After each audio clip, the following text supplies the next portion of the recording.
bem-vindos à nossa sessão pipoca. Hoje a gente mergulha num universo de ficção científica denso, provocador.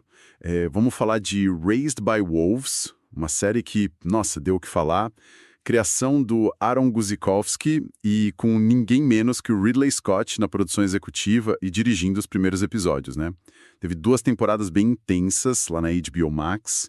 Foi cancelada, é verdade, uma pena, mas deixou, assim, um terreno muito fértil para a gente discutir ateísmo, fé, tecnologia, a própria natureza humana, sabe? A largada já é forte, imagina. A Terra foi para o espaço destruída por uma guerra santa. De um lado, ateus militarizados, do outro, uma ordem religiosa fanática, os mitraicos, que adoram o Sol. E aí, como última cartada, 2 androides, a mãe e o pai, são enviados para um planeta distante, Kepler 22b. A missão, putz, criar crianças humanas e fundar uma civilização nova baseada no ateísmo, para supostamente, né, evitar os erros do passado. A série já começa com tudo, né? Sem tempo para respirar. A gente cai direto nesse planeta hostil, Kepler 22b. Os androides chegam lá com os embriões humanos, mas anos depois, com todas as dificuldades do lugar, só um menino sobrevive, o Campion. E para complicar tudo, chega uma arca do espaço, a Arca do Céu, cheia de sobreviventes humanos, a maioria mitraicos. Aí pronto, né? A tensão entre fé e a ausência dela volta com força total. O palco está montado para o drama filosófico. Perfeito. Então, nossa conversa hoje vai fundo nessas questões que Raised by Wolves levanta. A gente vai usar o material que a gente analisou para explorar isso. Que tipo de sociedade ateísta a série mostra afinal? Será que dá para fugir do dogma mesmo sem religião? Vamos usar a ficção para pensar. Olha, um ponto que salta aos olhos logo de cara e que as fontes que a gente viu batem muito na tecla é como a série desmonta aquela ideia fácil de uma sociedade ateísta pura, sabe? Os ateus em Raised by Wolves não são tipo um bloco homogêneo de gente super racional e fria. Pelo contrário, eles têm exército, têm símbolos próprios, quase um culto à razão ou à tecnologia que bate de frente com o culto ao sol dos mitraicos. Sem dúvida. Essa é uma das provocações mais fortes da série, eu acho. Ela te força a pensar, será que só tirar a religião organizada da jogada já basta para acabar com o pensamento dogmático? Para acabar com grupo contra grupo, com violência? As análises que a gente leu sugerem que dá para interpretar a série como uma demonstração de como o ateísmo, quando vira essa coisa organizada, com uma missão quase messiânica de varrer a fé do mapa, corre o risco de ficar tão rígido, tão violento quanto a religião que ele combatia. É uma inversão bem irônica, né? Perturbadora até. E não é só uma violência de reação, né? O material aponta para a própria estrutura dos ateus na série. A organização militar, as certezas absolutas que eles têm sobre o caminho certo para a humanidade. Parece que a lógica do nós contra eles continua firme e forte. Exatamente. A série sugere que talvez o buraco seja mais embaixo, sabe? Que o problema não é só acreditar ou não num Deus específico. Talvez seja algo na nossa natureza ou na dinâmica de grupo. Essa tendência de formar tribos em volta de ideias, de definir inimigos, de justificar coisas horríveis em nome de um bem maior. A ausência de Deus não elimina automaticamente a necessidade de uma ideologia ou a tentação do poder. Isso fica muito claro no momento que uma das fontes até resgata.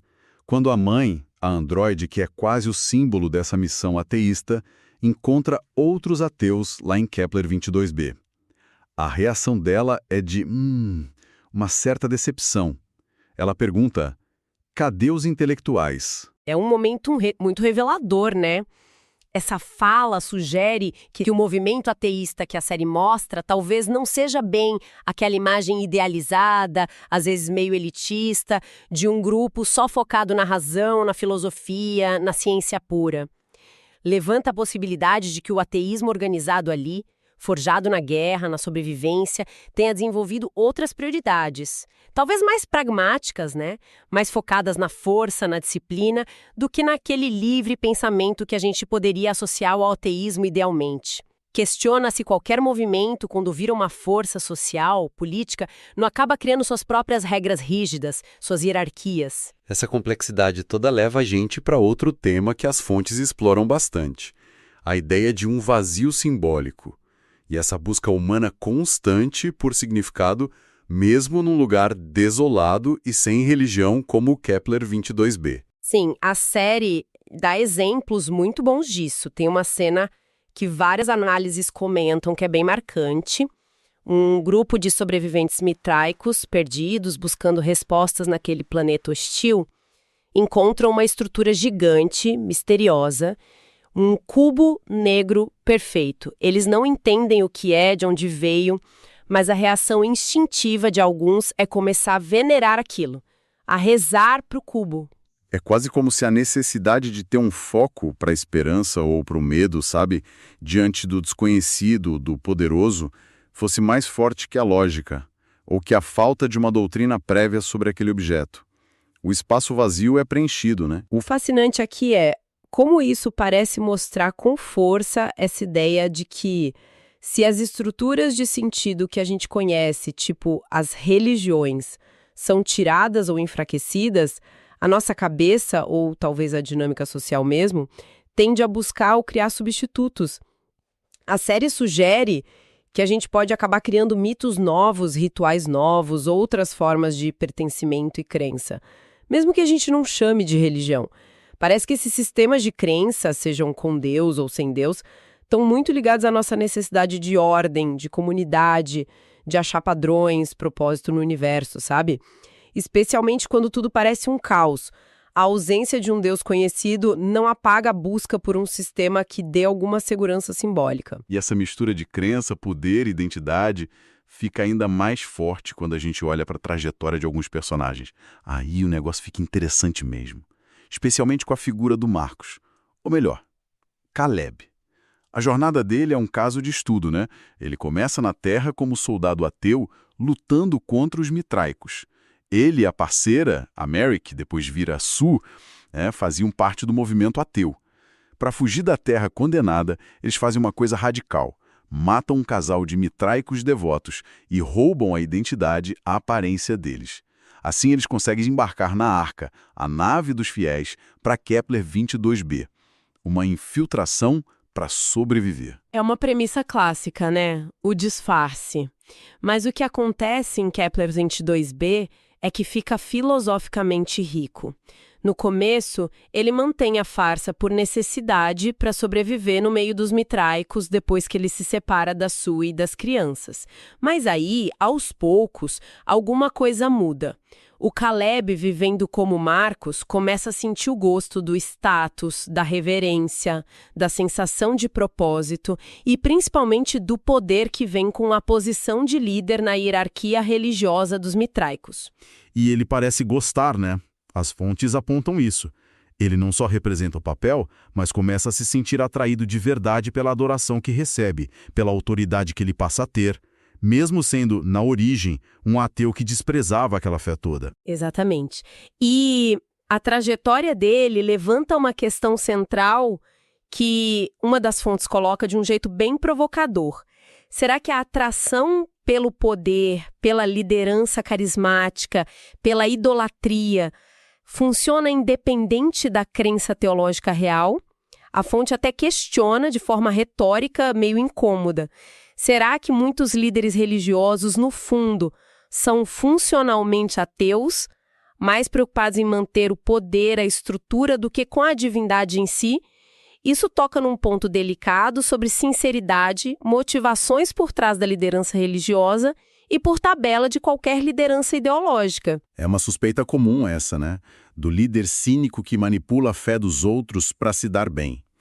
Mas olha, as fontes que a gente analisou também trazem um contraponto importante que vem da sociologia da religião e que complica um pouco essa visão. Não é sempre só cinismo. De fato, essa perspectiva sociológica que está no material sugere que a coisa pode ser mais sutil.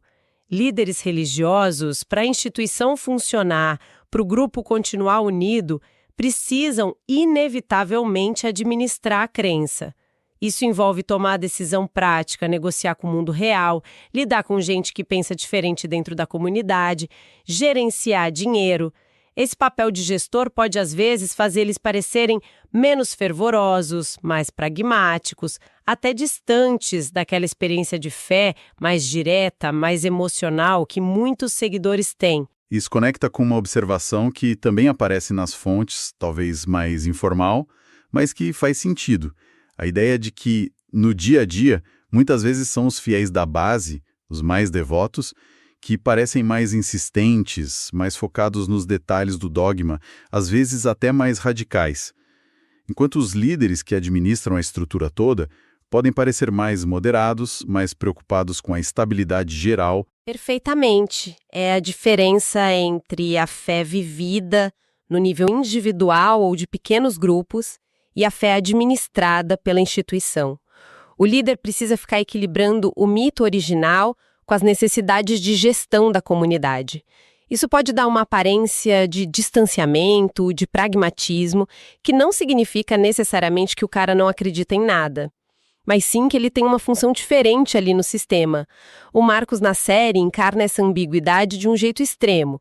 Ele começa como um infiltrado totalmente cínico, mas talvez acabe se envolvendo tanto com o papel e com o poder que lhe dá, que a linha entre representar e acreditar fica borrada, até para ele mesmo.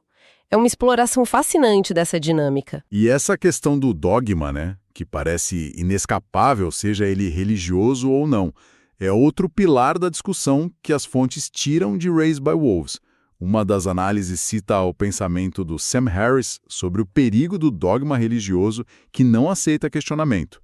Mas a série parece ir além, cutucando a ferida do risco de um dogmatismo ateu. Exato. A personagem da mãe, a androide, é chave nisso. A programação dela, a missão, é clara: criar as crianças humanas longe da influência religiosa que, na visão da facção ateísta da série, destruiu a Terra. E para cumprir isso, ela toma medidas extremas.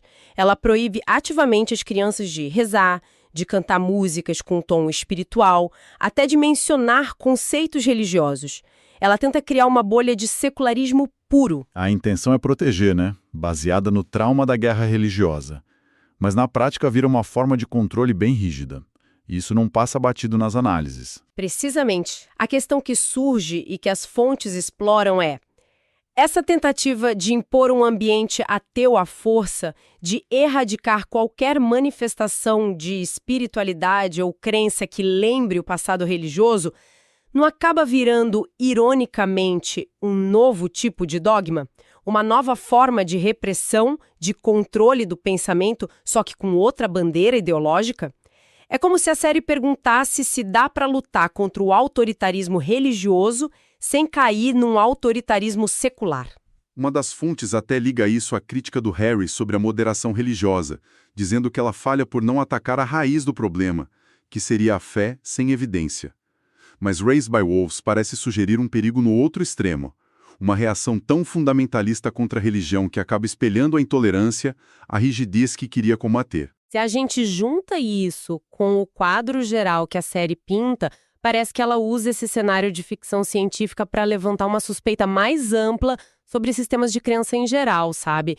Qualquer sistema religioso, antirreligioso, político, ideológico, que acha que tem a verdade absoluta e se sente no direito de impor isso aos outros, corre o risco de virar dogmático, intolerante e potencialmente violento. Simplesmente tirar a figura de um deus ou escrituras sagradas não parece ser, na visão da série e das análises, uma vacina automática contra criar novas regras rígidas, contra a tentação de policiar o que os outros pensam ou contra justificar a força em nome de um ideal, mesmo que esse ideal seja a razão, a ciência ou o próprio ateísmo. Então, juntando todas essas peças, o que Raised by Wolves oferece pra gente, segundo essas interpretações que a gente viu, é um espelho complexo, muitas vezes sombrio, das nossas próprias contradições.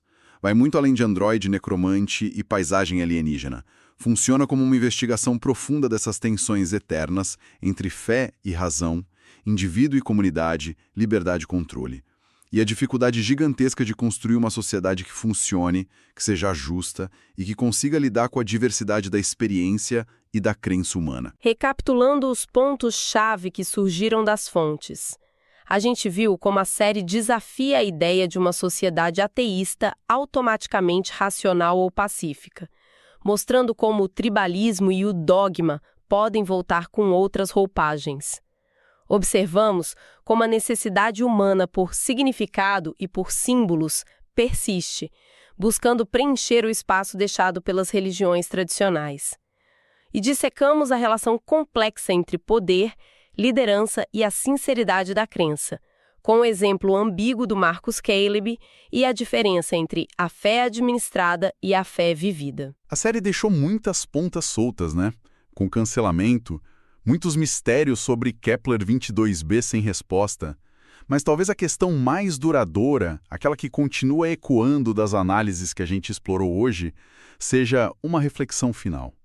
Quase um desafio para a gente. Sim, a provocação que fica é essa. Se de algum jeito a gente conseguisse apagar completamente todas as formas de religião organizada que a gente conhece, que marcaram tanto a nossa história, o que realmente surgiria nesse vácuo? A gente chegaria finalmente num estado de pura razão, de política pragmática, de convivência harmoniosa baseada em evidência? Ou será que a nossa própria natureza humana, com essa busca interna por significado, por pertencimento, por narrativas que deem sentido ao mundo e à nossa vida, talvez até pela dinâmica do poder e da formação de grupos, levaria a gente inevitavelmente a inventar novas formas de fé, novos rituais, novos dogmas? E será que esses novos dogmas seriam talvez até mais perigosos, justamente por a gente não reconhecer eles como dogmas, por virem disfarçados de ciência, de ideologia política, de progresso ou de qualquer outro absoluto secular? Fica a dúvida, né? Fica a questão no ar para cada um pensar a respeito. A gente agradece a companhia nessa análise de Raised by Wolves e das provocações que essa série tão singular deixou pra gente.